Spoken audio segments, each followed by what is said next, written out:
29 March 2025 এই দিনটি সত্যিই কিন্তু খুব গুরুত্বপূর্ণ এবং এই রকম দিন কিন্তু বহু বছর বাদেই এসে থাকে।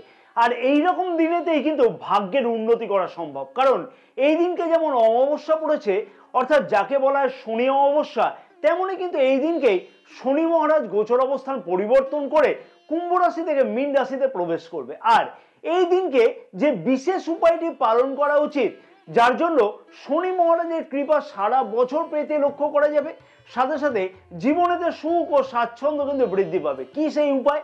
সামান্য উপায়, একটা ছোট মাটির প্রদীপ নাও, সামান্য একটু তিলের তেল জোগাড় করো, সাথে খানিকটা কালো তিল জোগাড় করে রাখো।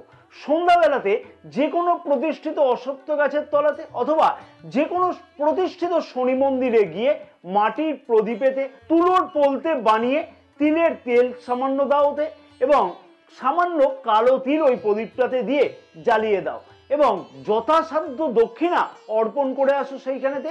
আর সাথে সাথে নিজের মনস্কামনা অতি অবশ্যই সঠিকভাবে জানাতে কিন্তু ভুলবে না, জীবনে যাতে সুখ স্বাচ্ছন্দ্য বৃদ্ধি পায় এবং সমস্ত বাধা যাতে অতি অবশ্যই দূর হয়। ব্যাস, এই প্রার্থনাটিকে যদি করে সোজা বাড়িতে চলে আসা হয় এবং নিজের হাত পা ধুয়ে ঘরেতে বসো এবং দেখবে তুমি কিছুদিনের মধ্যে থেকে শনি মহারাজের কৃপা তোমার উপরে ভালোভাবে থাকবে এবং সমস্ত কাজের বাধা যেমন দূর হবে, তেমনি কিন্তু জীবনেতে সুখ ও স্বাচ্ছন্দ্য অতি অবশ্যই বৃদ্ধি পাবে এবং ভাগ্যতে যে বাধাগুলো পড়ছে তার থেকে কিন্তু যথাশীঘ্র সম্ভব সেই বাধাও উত্তীর্ণ হতে লক্ষ্য করা সম্ভব হবে।